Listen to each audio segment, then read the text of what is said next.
knows who was here first. That's important to me. I am a musical theater writer a lot of the time. I am a funny person in front of people more than I ever have been. And who knows, after the pandemic, maybe even more after that. Also producing a game show with Chelsea Bearce. And I think we're going to talk a little more about that later. So I don't want to tip my hand right now. Oh, there they go. Ooh.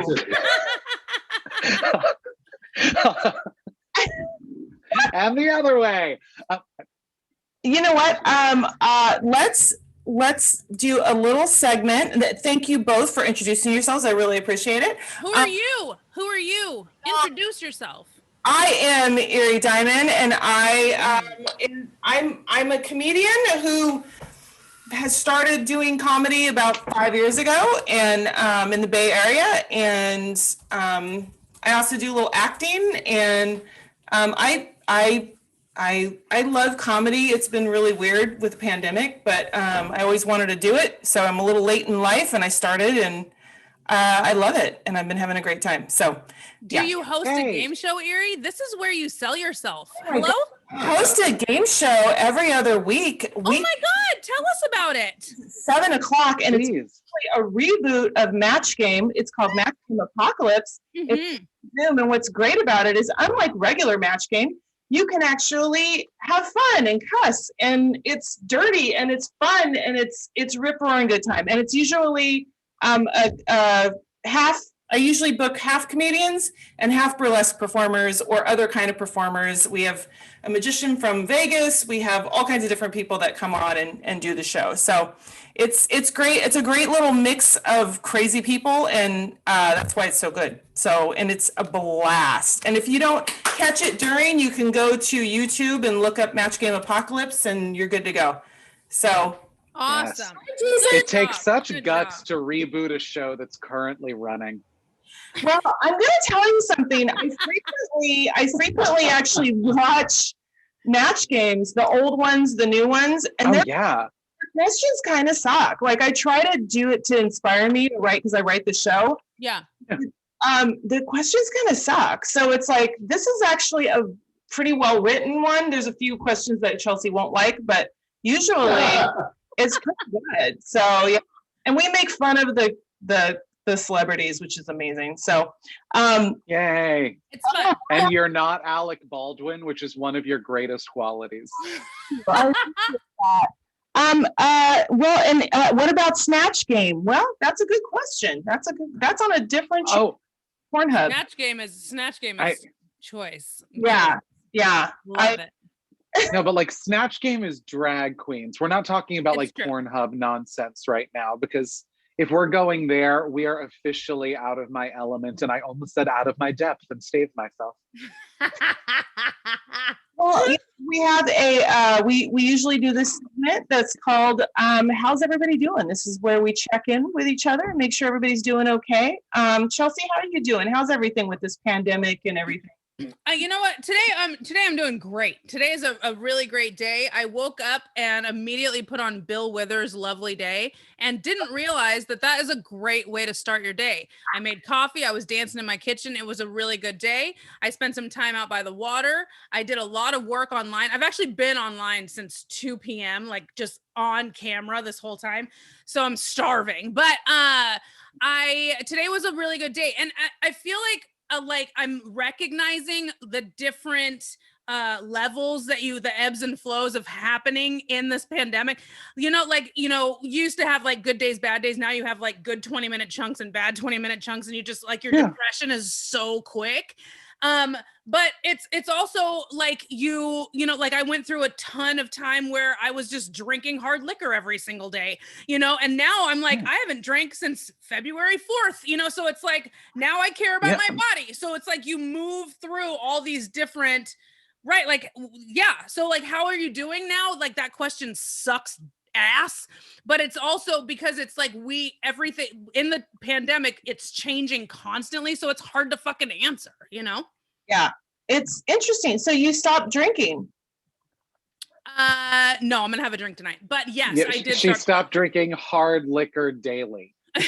I haven't had a drink since February 4th, and I was just taking a break, and then I got on antibiotics. So then it was like the combination, like it just like flowed into the next thing.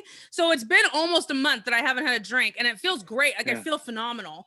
But well, you know what they say, when I'm gonna things fuck start it up. flowing into the next thing, it's probably time to get on antibiotics. I'm gonna ruin it. I'm gonna drink. I'm probably gonna have a drink today. But it's like, I mean, it felt good to take a break. So yeah.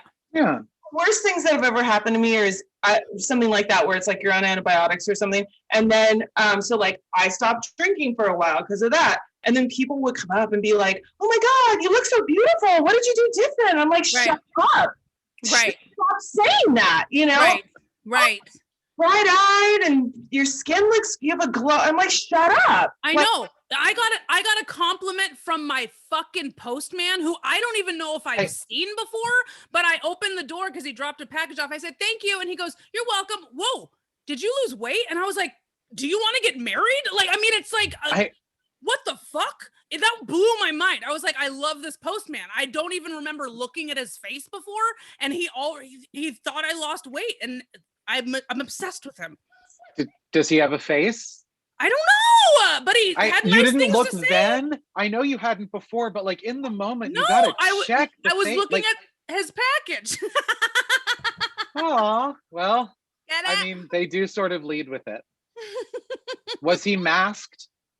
Oh, absolutely, yeah. And it was a postal service mask. Like, I didn't even know that was a thing. Like, it was with the little postal, like, eagle. Is it an eagle? I don't fucking know. But it's like, I think it's an eagle, but I want you to know that now that you've said it, I've never once in my life really like looked at the logo, much in the same way that I've never looked in the face of a postal worker. Because it looks like a pigeon. Like, it looks like a really shitty rendition of like, but like, okay, that logo is to birds what like the D in Disney is to the letter D.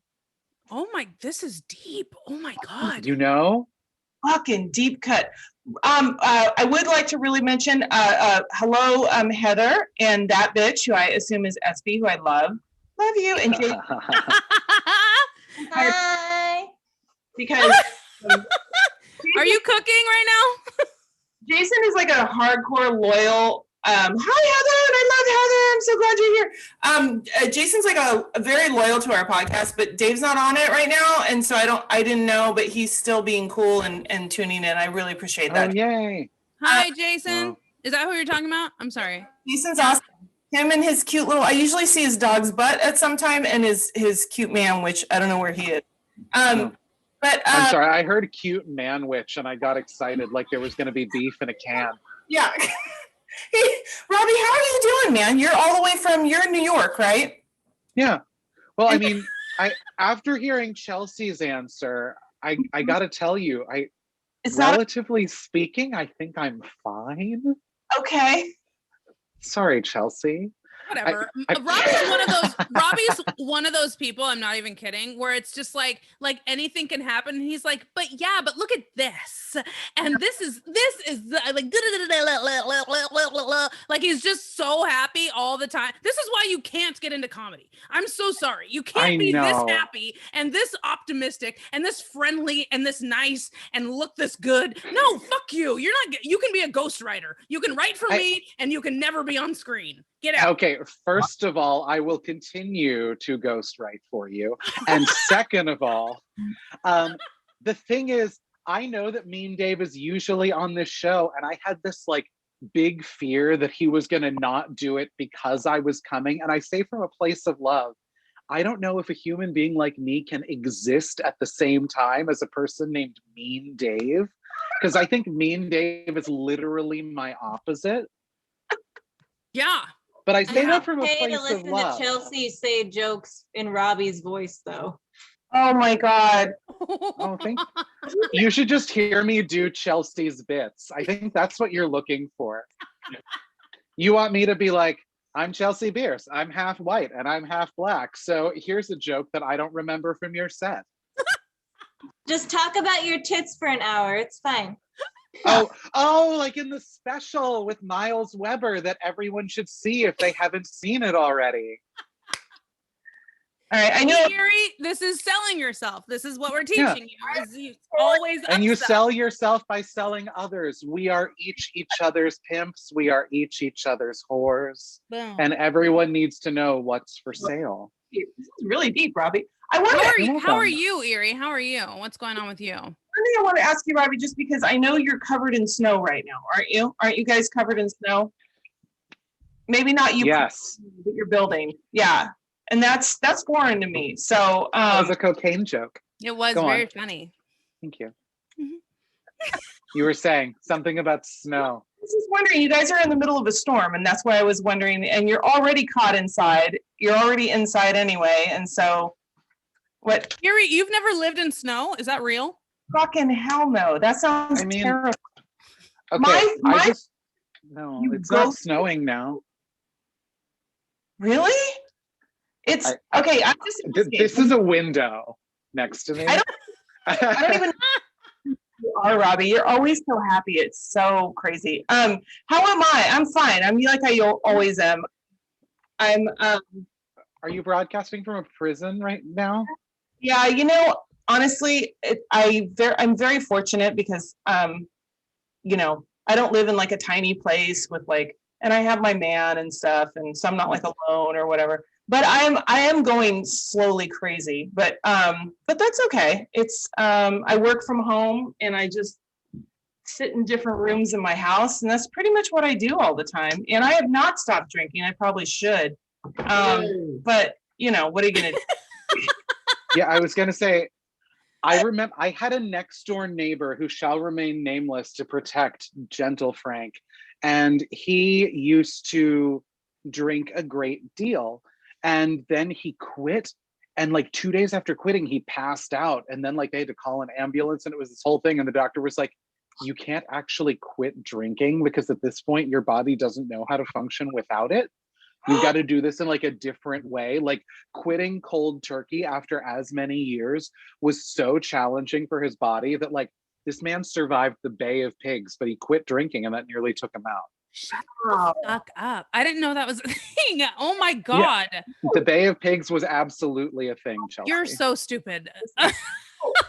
No, Hunter S. Thompson got a hip surgery, and they actually had to give him alcohol intravenously because his body was so addicted to alcohol. He could not have it for like the 10 hours that they needed to keep him sedated.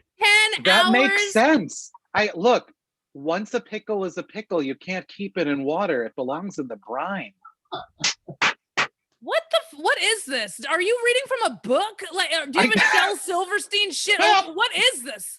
That's What is actually happening? written on the wall above my computer. No, Robbie just needs to start writing bumper stickers and just Holy shit. because That would be a really long bumper sticker. I know. There are no pickles or cucumbers on my wall, but there's absolutely framed broccoli, which I think is, in the ballpark. it's like a huge mistake.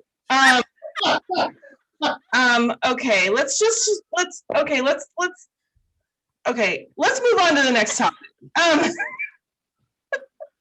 The next topic is you guys both co-produce a show called Who Wrote This Shit?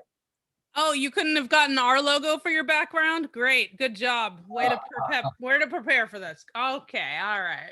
Wait, I missed whatever you just said because I got a call, but I declined it because I'm prioritizing you. Thank you, Robbie. I appreciate that. She didn't prioritize us, so I'm just Okay. Wait, how did she not prioritize us? Like, I see my own face so close to my face right now. I feel really prioritized. Hi. Yeah, you're touching my face with, yep. Yeah, the tattoo arm is over my face. There you go. So you guys want to talk a little bit about your show? It's an online show, which is amazing because you can have people from all over the country. And you guys want to talk about the premise of it and stuff? Maybe Chelsea, because she's not so abstract. People might actually know. Go ahead, Chelsea. We do. We created a show called Who Wrote This Shit? And it is every single Monday night live on Facebook, Twitch, and YouTube.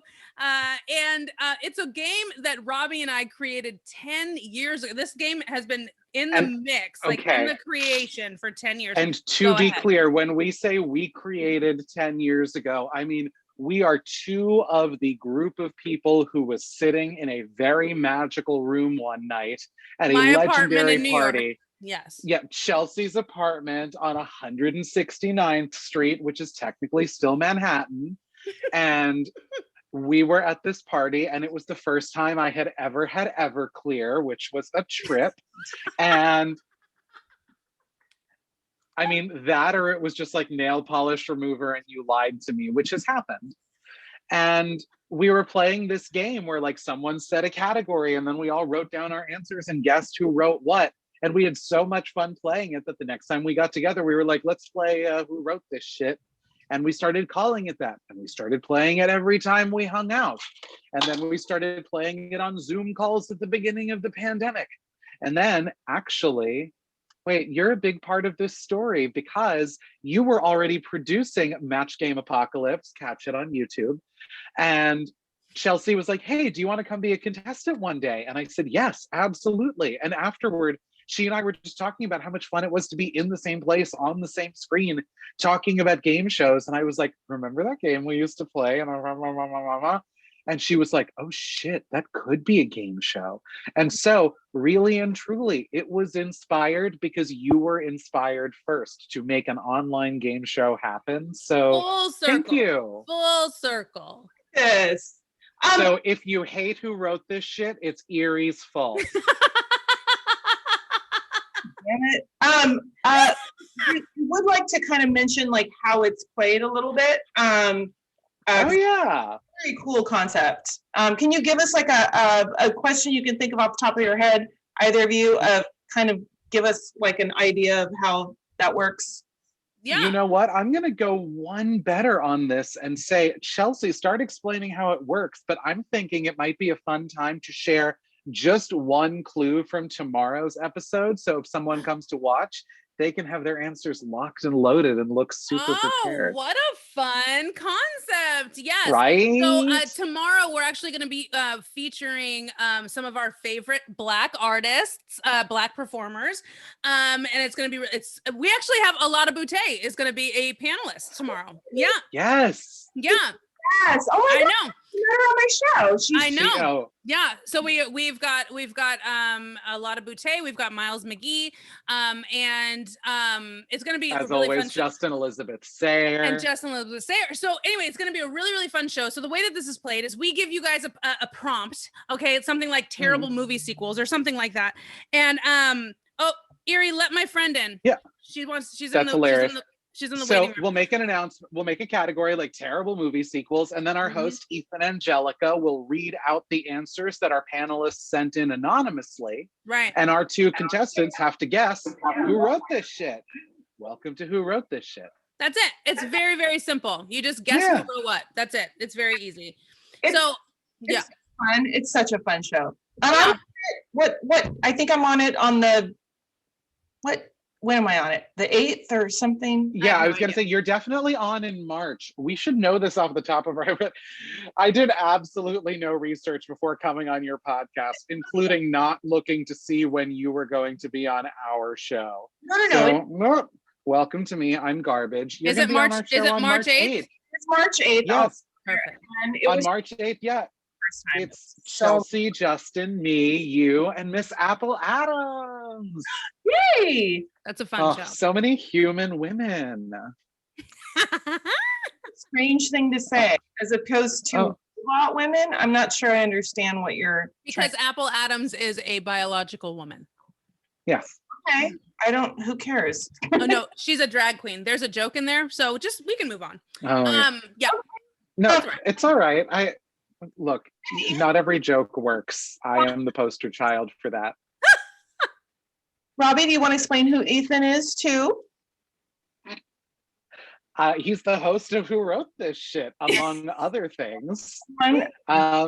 Yeah, I mean, he's awesome. Center square forever, you know. No, Ethan is perhaps permanently annoyed at us, but in the most loving and fun way. I feel like Who Wrote This Shit if you were writing a novel, it's the story of Ethan, a totally normal, wonderful human being who is herding a bunch of fucking cats for an hour every week. He really That does is who have, he Ethan really, Angelica is. no, he really does have the hardest job of everybody on the panel. Like he's Yeah. manning like music happening at the same time and sound effects and hosting and making sure that like the energy doesn't die. He's got 5 comedians that are just vying for like, you know, the last joke. And it's And just he like, does the whole thing on his feet in heels and a full garter belt, even though he's only shown from here up, which is such staggering commitment. I don't know what to do. This is a huge mistake. There's actually an OnlyFans where you can watch the full length show, but you see it from here down instead. You don't see any of our faces. You just see him shifting his weight back and forth on uncomfortable shoes while you hear us making jokes. who wore these shoes? Oh, You well. were going to kill me. I'm going to die of a glass of water because of you. This is how I'm going to go, Chelsea Bearce. And then who will ghostwrite your material? I hate you so I- much. Ask like your guys' so Chelsea, you lived in New York for a while and that's how you met Robby. How'd you guys meet? At that party that he already talked about. Yeah. It was there. Old news. He was in a musical theater writing program with Workshop. my workshop, excuse me, with my roommate. So I lived in New York for 5 years and we were friends all 5 of those years. So yeah. Yeah. I only know Robby through this and I feel very close to him. I can't wait to go meet him in person. It's bound to happen. It's because you're so fun and you're so happy, which is so fucking weird. It was very gloomy, schizophrenic people. So it's Chelsea, and it's You say that like there aren't happy schizophrenics. no, they're happy for a minute, and then Yeah, for a part of the time. Yeah. for part of the Oh time. yeah. Okay, well, let's move on to the next thing. Our next, I was going to say, how's New York, but Robby doesn't want to give it up. So, how is it? What do you mean I don't want to give it up? I told you the truth about New York. It's not snowing, and you rejected that truth. New York, as far as like, how is it living in New York right now? Even being physically in New York, no one is living in New York right now. We are living in like the carcass of New York. New York will be New York again.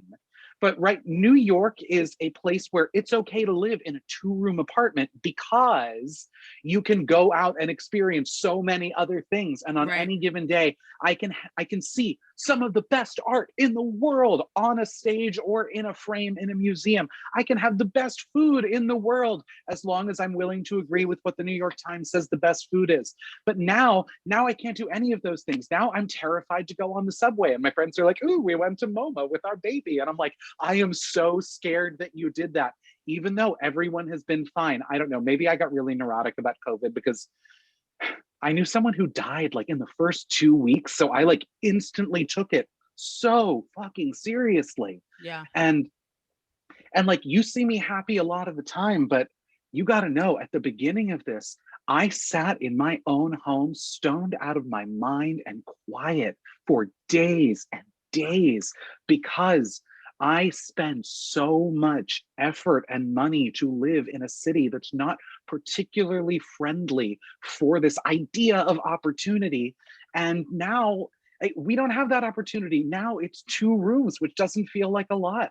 Going to my husband's parents' house, which is just a regular, like nice house with a pool, felt like a freaking vacation because of this apartment, which again is exactly enough and totally great when you live in New York. But New York is busy right now. New York will be back soon. And I can't wait to talk to you about that when New York is New York and I can be happy about it. Right now, it is just, oh God, it's so much concrete when nobody's outside, when the people aren't there, it's just concrete. Yeah. I need the people outside. Wow. Yeah. It's really the people I have feelings that make about New this, York. apparently. Yeah, my God. I feel the same way because New Yorkers are what makes New York. You know, like the city that never sleeps. Like that's a real state. Like I didn't know that until I lived there. You know, but it's like that's a real statement. And so when you take that part out of it, it's like the heart has just been ripped out. You know, it's just like when he said carcass of New York, it's like that is so true. That is so accurate, you know, because having buildings and Central Park and all that stuff is one thing, but without the New Yorkers, I mean, you might as well just watch it on on a movie, you know.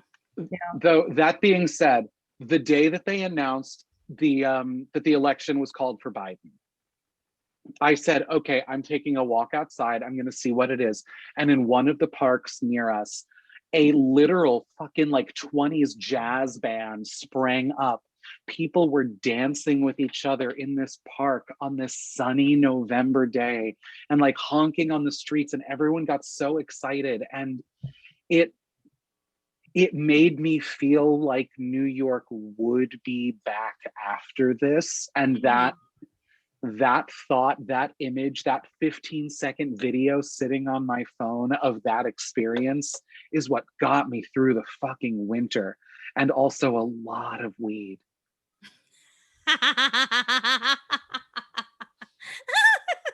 God, that was like, I was like, oh my God, this is beautiful and heartfelt. And then that last part dropped, and I was like, that was probably the most heartfult part of it, actually. So. Yeah, that's where you feel the weed, in your heart.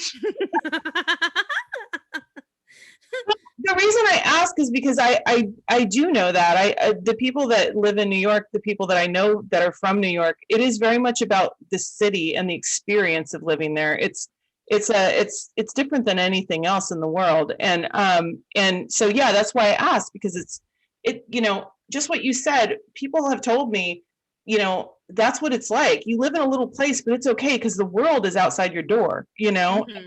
Yes. You know, your living room is your favorite restaurant down the street, and your favorite coffee shop, and that's really, you know, and so that's why I was asking, because it's got to be maddening a little bit, you know, to have that. It's about the experience of living there, and it's about all the things that are there, and then when you take that away, it's like now it's just like a shitty apartment in a fucking, you know, like it's just crazy. I mean, it's a cute apartment, Eerie. God. My apartments in San Francisco that I ever lived in.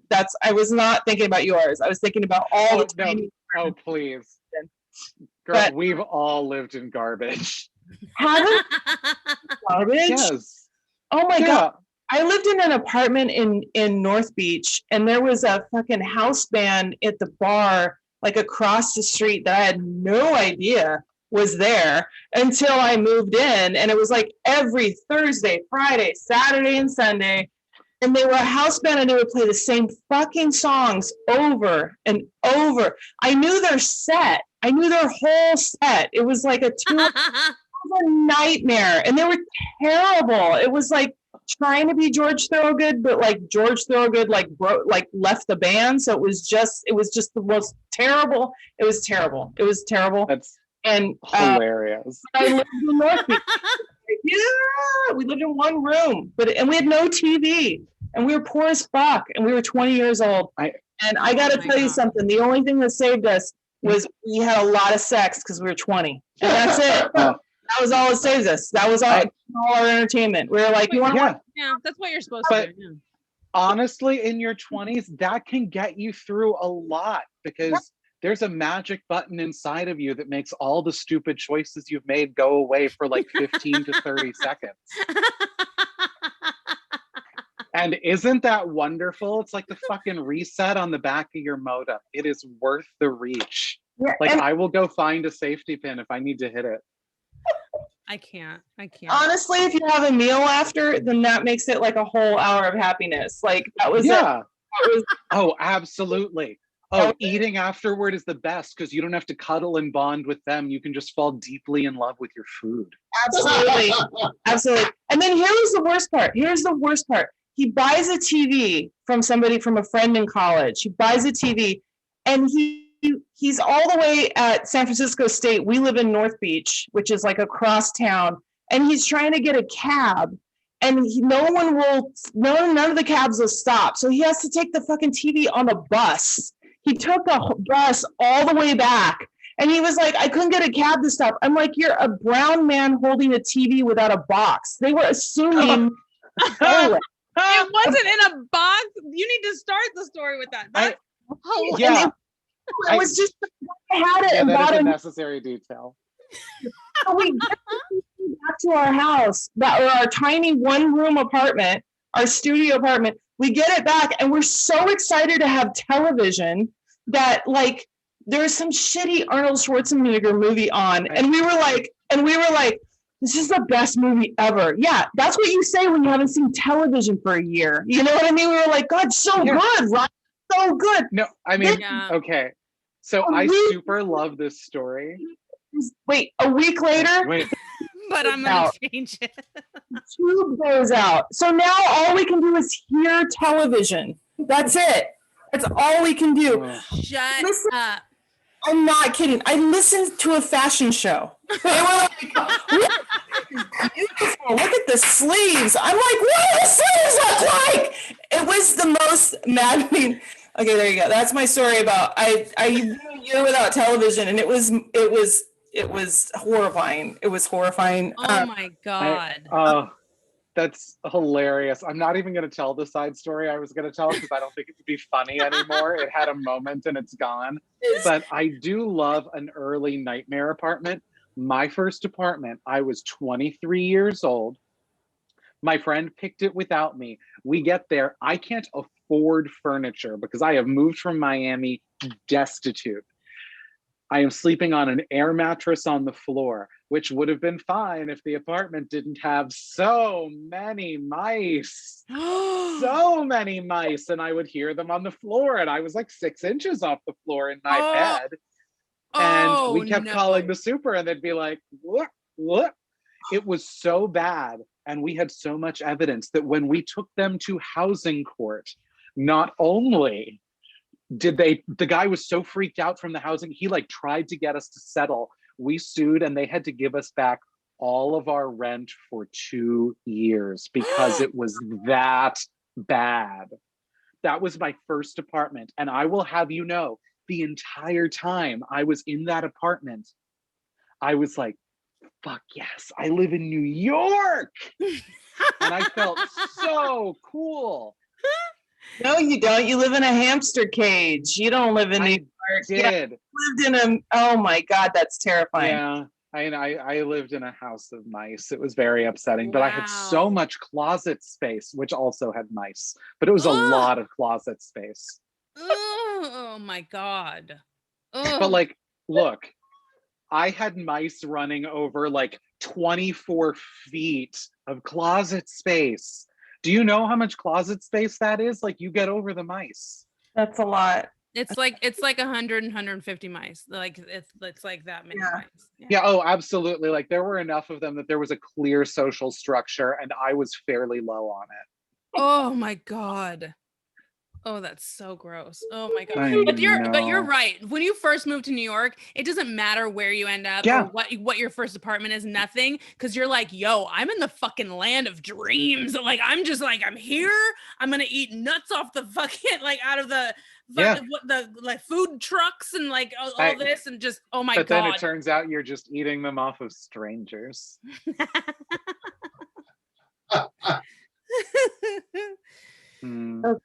I see we're being asked in the comments if I had a Cinderella moment with the mice.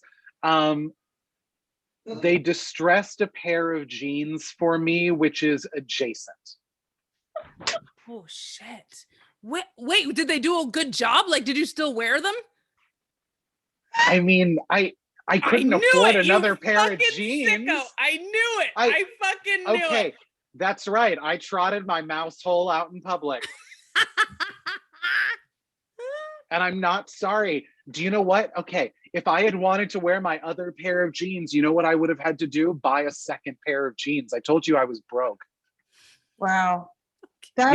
If the mice distress your jeans, then those are your jeans. Like, I worked at a fucking Barnes and Noble. I made $7.75 an hour in 2008, and I was the only person in my Barnes and Noble that didn't have a master's degree. There was a recession. The mice were like sort of fun, and in a pinch, protein. I can't. I can't. It's so too stupid. It's too much. Oh my God. Well, let's get a little political. Woo! Politics. Yes, I have heard of them. Ted Cruz, a great guy. You guys agree? What a great guy. Yeah, Texas. It was real super fucked for a while there. It was like sub-zero temperatures. The electricity went out. My dad's on here. His electricity went out. Everybody was in one room with blankets and stuff. He had a it wasn't made for that. Like they've never seen, extreme weather conditions like this. So they weren't in prepared that direction. Exactly. And then so Ted Cruz was like, fuck this shit, and got on an airplane with his family and went to Cancun. He didn't stay there and try to help everybody. I mean, I think asking if he's a bad guy is really just, it's perspective. Does his family think he's a bad? No, they think he's a fucking hero because they took him to fucking Cancun. Yeah. It's like, I get it. You should be doing something to fucking, I get it. I get it. My favorite part of this whole thing is the memes that have come out of it, though, because I hate politics, but I love when memes really fucking nail it on the head. I love it. Yeah. Honestly, like taking everybody else out of it, he's like such a piece of shit. You know what I mean? Of course he is. Yes. Yeah. He's a hypocritical piece of shit. Absolutely. What a terrible person he is. It's insane. And there's no coming back from this. You can't, you're not gonna fucking win. You know what I mean? Like, he's not gonna ever get back on people's good side. What? Because he turned around and came back? Eat shit. He's, you're done. His thing was he was like, oh, but I want to escort my family there. And it's like, really? Your wife can't get on a plane with her kids without, I don't understand. It was just, I don't know. Robby, what are your thoughts? I know you had to Google Ted Cruz. I did have to Google Ted Cruz. And honestly, what I came up with is that I still don't think Minority Report sounds like something I want to see, but I'll probably go back and watch A Few Good Men because a lot of people said nice things.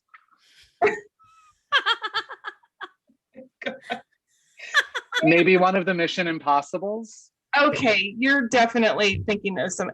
Let's just move on. Okay. So no. Look, if you want a real opinion, you want a real position on Ted Cruz, it is this.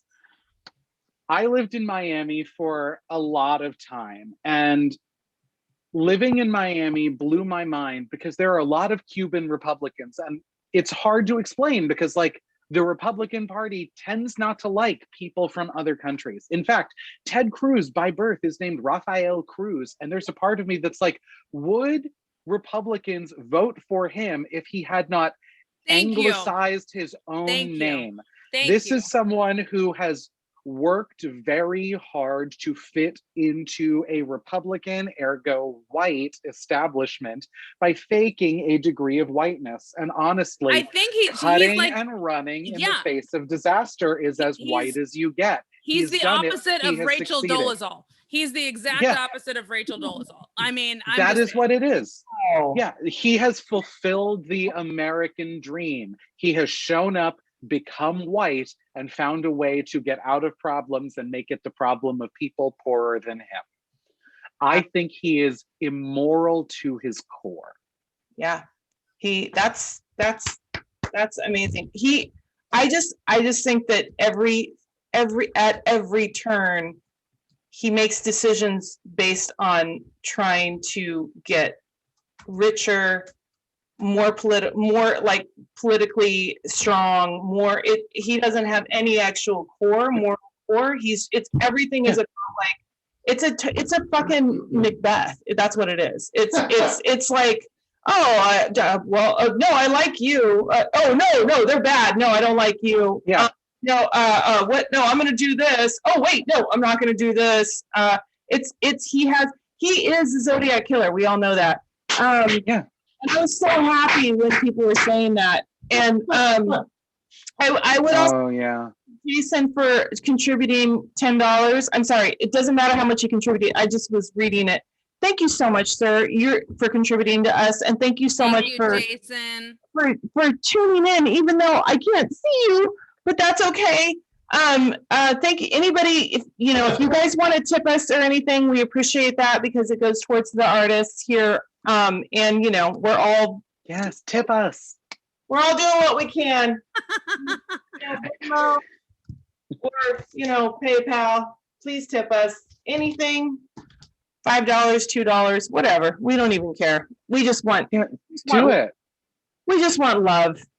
And if you don't have $1, you can just follow all of us on social media. Oh, do that and watch our game show tomorrow. Yeah, absolutely. $1 makes me holler, but a follow makes me scream. What's your game show, Robbie? Say what? What time is the game show? Oh, it's at 9 Eastern, 6 Pacific every Monday night, but you can also catch reruns on YouTube whenever you feel like it because you control the reruns. Oh my God, I love that.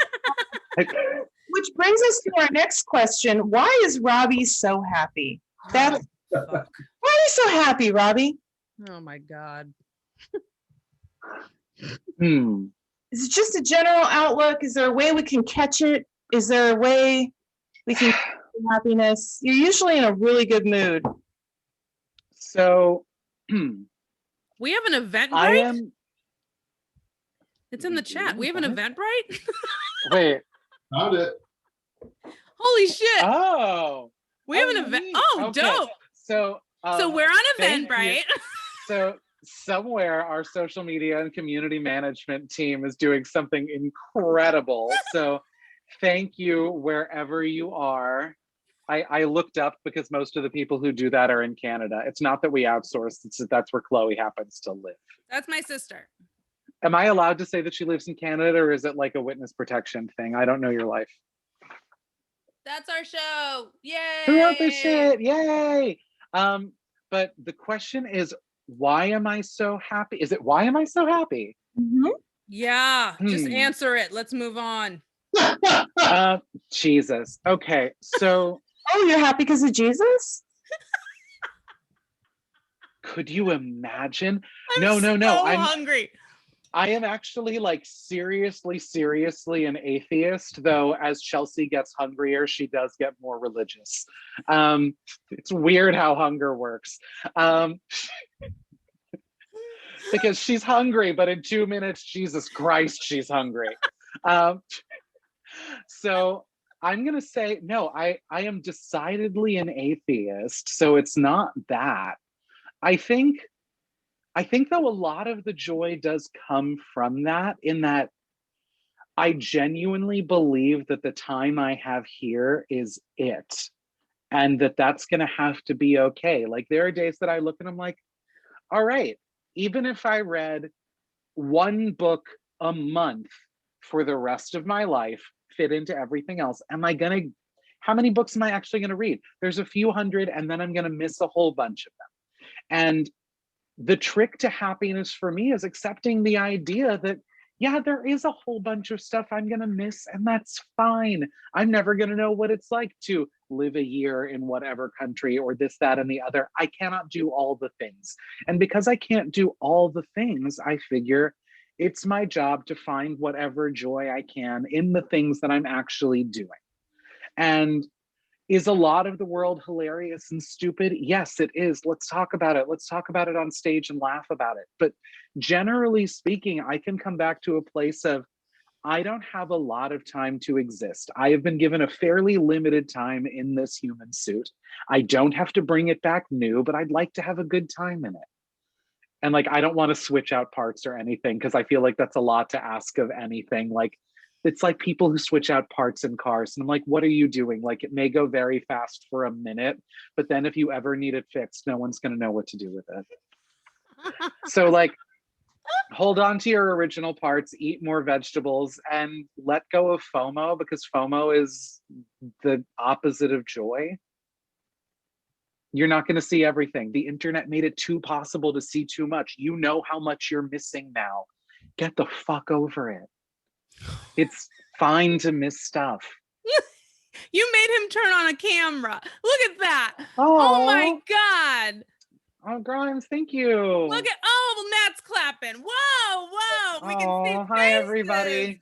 Oh my God. If this is what being happy does, if it turns on cameras, then fuck it. I'm going to be happy. Chelsea. So I'm going to go ahead and say this shirt came from a sexy underwear company, and I put it on, and I may not be turning on people, but it's turned on a lot of cameras. So thank you, Andrew Christian. Oh my God. Everyone's turning on cameras for optimism and sexy shirts. Fuck you. Hi, Fuck everyone. you. Get out of here. I know, sexy and optimistic. What am I going to do with me? We know what I'm going to do. Oh my God. Chelsea, I want to go to you. Why do you think Robby's so happy? I don't want to answer this. No. Everyone gets so excited when I get mad or upset or raise my fucking voice. Yeah.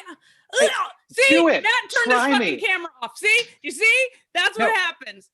Do it. I dare you. Get into this. You read this to filth. You tell it all the reasons it shouldn't be happy. I want you to reduce me to tears, bitch. Chelsea's favorite thing, by the way. Robby has always been a very optimistic person. He's always been a very, very optimistic person. He's been very happy. He's always like the light, seeing the good, the glass is overflowing kind of person. That's who Robby is, okay? And then he lost a bunch of weight and it weirdly got worse. Like, I'm like, God damn, like the optimism is out of control. Like I could be having a really shit day and I'm like, you know what? Today I actually just don't feel like writing. You know, like it's a really bad day. I've been crying in my kitchen. I can't find this plug. Like, I mean, it's like something so stupid. And he'll just like, hey, Chelsea, sometimes we have that day. You know, sometimes the plug needs a day. Like, leave the plug alone. And I'm like, why the fuck are you so happy? Can I have a goddamn second? Like, he's so happy. I don't know. I mean, he drinks a stupid amount of water. I swear to God, I don't know a person who drinks this much water. We could be on one fucking video chat where we just have to write 5 questions. 5 questions for our show. That's it. He takes 3 goddamn pee breaks that I have to listen to because he keeps his fucking ear pods in. I have to hear all the pee. He hears all the... I can't. I think it's water. Slow down on the goddamn water. Okay. And to that, I'm going to go ahead and let everyone know to bring this full circle.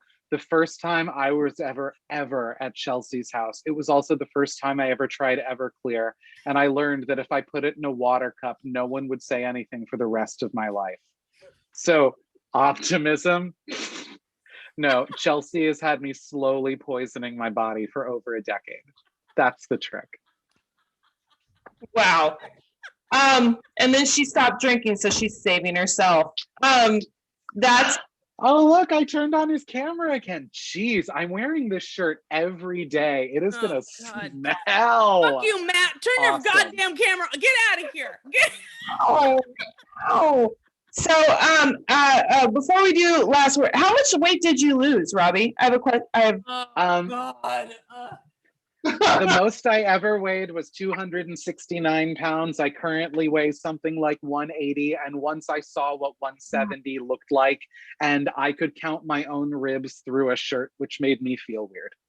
No, you don't want rib. You don't want. But also, it was an even number, which comforted me. Okay. I get that. I fully get that. Yeah. Oh, I know. Every time. Okay. Every time Chelsea came over to our house for RuPaul's Drag Race and we turned the volume to a number that was not even, she would just immediately threaten to leave. This was not like a 0 to 60 accelerated thing. She'd be like, the volume is at 35. Where's your knife? No, you're wrong. 35 is fine. It can be multiples of 5 or it can be even. But if it's on fucking 7, 9, 11, 13, 17, 19, 21, absolutely not. Those are disgusting numbers and they shouldn't be on your goddamn volume. It's very I think they're incredible numbers. You just don't want anyone to be in their prime in a space but you. Those are all prime numbers. I know they are. That's why I made the joke I made. I'm Swift.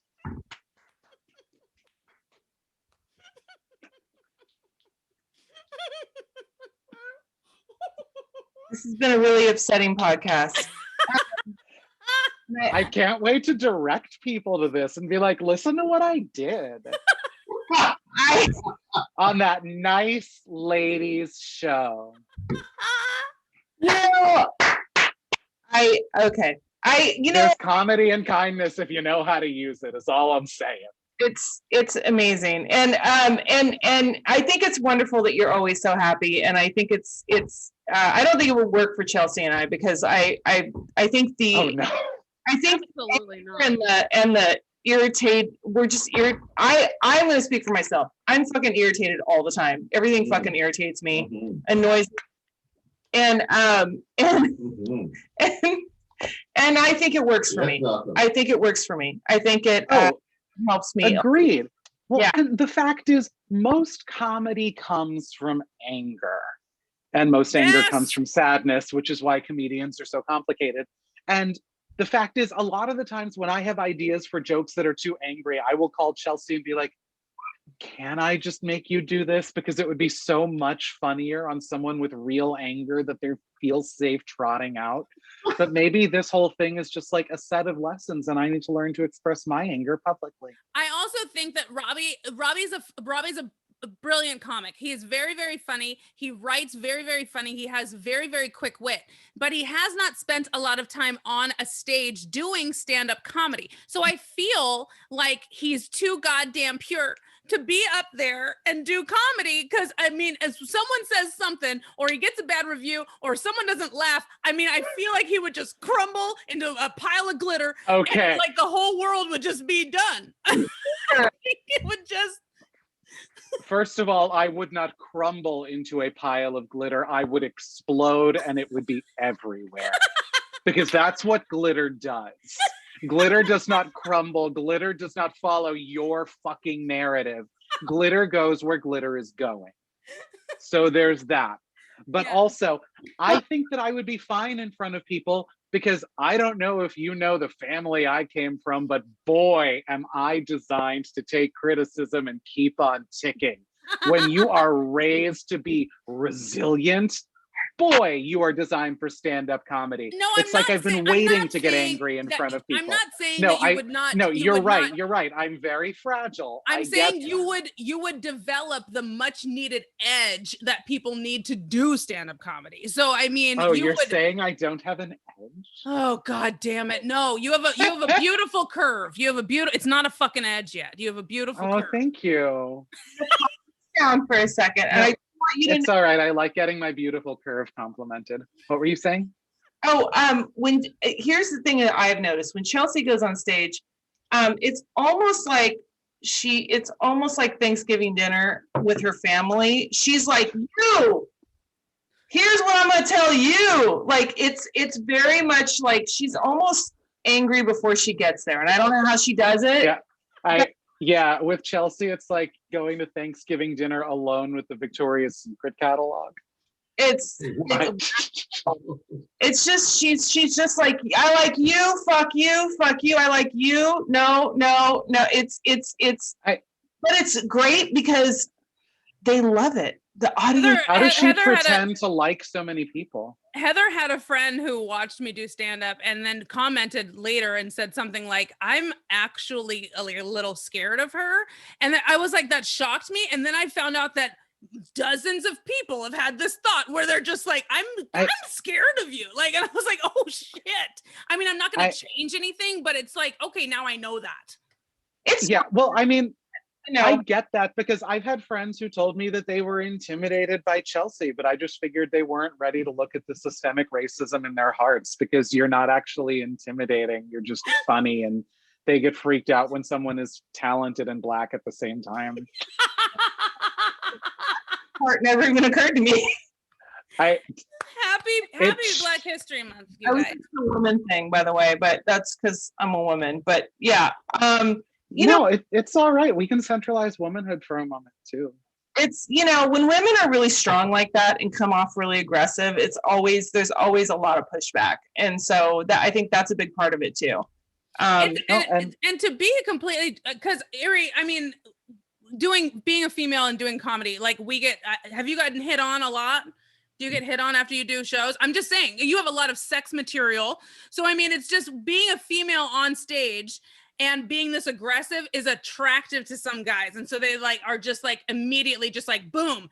But then if like I get into a relationship with them, it immediately changes because then I'm still that aggressive. I haven't changed, but now it's not directed at them from the stage to the audience. Like now they get to watch it and they become completely unokay with it. It's not okay anymore. Wow. Wait, so they're terrified when they realize that you're consistent in your own identity and always behave like the same person? Yes. Wow. What about that is upsetting? That sounds like what I'm looking for. Is like don't you kind of want people who sort of are who they are all the time and don't have some fake stage persona? Like Absolutely. Yeah. Yeah, I like 100%. watching you on stage because it's not like Chelsea the comedian who gets funny angry. It's actual Chelsea Bearce who's actually angry and knows that it's funny. You know what the funny thing is? Chelsea shows you who she is on stage, and it's not an act. Just accept that, and then it's like that. But you're right, Chelsea. And then when you're yourself in real life, it's like, whoa. Yeah, I'm told that I'm too much and that I need to not do that and I need to be watered down and I need to, my whole life. Oh, the story of my life is that I am too much. My whole life. I actually thought about getting that tattoo. I thought about getting the tattoo too much because I've been told that so many times. That and a red flag, because I mean, those are two things that I just, I'm attracted to people telling me I'm too much and just red flags, just fucking all day, right? Okay. Oh my God. Can we get friendship tattoos? I don't have any tattoos yet, but that feels like a great way to start. 100%. I'm getting one with Heather. I'm getting one with Shaylin. They're both in here. I'm getting tattoos for everybody. Yep. Eerie, you and I let's get tattoos. I'm down. Did you mean to make that so much less special so fast? Yes. 100%. Yes. Fuck your optimism. Can we end this show, please? I'm starving. Can we end this? Somebody please DoorDash Chelsea some food. I'm going over to Shay's. They have food for me right now. End the show. Where you're going? Oh, sorry. Chelsea was like, I can't have a snack now. I'm going to dinner. And I was like, dinner with who? Oh, hi, Shay. Thanks for stealing my friend. Getting a tattoo with her. Enjoy your meaningful friendship. Chelsea. Last words, Robby, do you want to plug anything, say anything, to the audience, anything?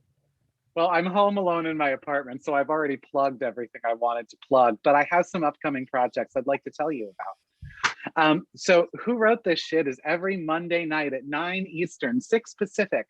And also, I write musicals, and someday you'll hear about that too. But for the time being, come watch Who Wrote This Shit. Stay in touch. I'll tell you about the other stuff there. Oh, look, they're clapping. Look at all the men's cameras I turned on. They're so encouraging. Oh, great. What a good shirt.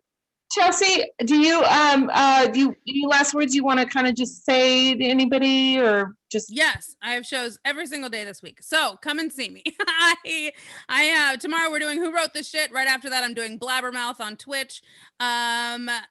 Tuesday, I'm taking my kid to the drive-in for the first time, so I'm excited about that. Yes. Wednesday, I'm doing Drawing Can we a attend Blank. that? Huh? Can we attend the drive-in with you and your kid? Yes, get on a plane. Excellent. Wednesday, I have a show called Drawing a Blank where comedians play Pictionary on Twitch and on Facebook. So you can watch that. On Thursday, I'm doing trivia live on Facebook, and Miles Weber and I are live at Sally Tomatoes in Rohnert Park. So come and do that. What? Sally Tomatoes is the best drag name I've ever heard. Great venue. It's a great venue. And it's really good. It's pretty cool. Yeah, Sally Really Tomatoes. Good. Yes. No, but Eerie, this was really fun. I'm really glad that you're continuing the show and you're keeping it going, and I'm very proud of you.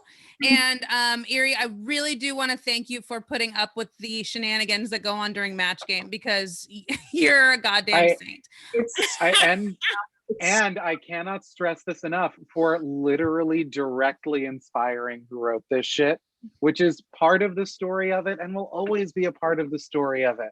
Because you said game shows, you dreamt a dream, and then we said, oh, we see it, we can do this. And now everyone's playing game shows and visiting each other's, and the world is a little more fun because we all exist. Isn't that nice? Oh my God, so happy. Okay, bye. I know, I'm the worst. I'm so sorry. It's so much I'm fun. kidding. I hate myself and everything. You know what I love? I want to. So my last words are this. Chelsea, I think you're amazing. I love you, and you're amazing. Thank you. And fucking funny as hell. Please hit up anything that Chelsea's doing. Please watch. I also want to say for Robby, I have never met you in person, but you've done my show a million times. And I just think you're amazing. You're hilarious, and you're very upbeat, but that's okay. I like that. That's okay. This is Poppy from Trolls. You're just like, hey everybody, it's hug time. Like that's and it's Yeah. I love that about you, but I also love how deep you are. That's not a sex thing. Turn it into a sex thing. I know you're gonna turn it into a sex thing. But I love how I'm not turning it into one. okay. But I love like how you were able to really like show yourself as far as like your real thoughts and stuff. And you know, this is the first time we've actually really spoke, and I really think it's cool. And Yeah. really I'd do it again on purpose, off the record. many times. I want to thank everybody in our audience. Jason, thank you so much. Thank you for your tip. Heather and Miles, thank you for tuning in, and SB and Shylin and Grimes and Matt and my dad. And thanks you guys. And that bitch. And that bitch. I love that bitch.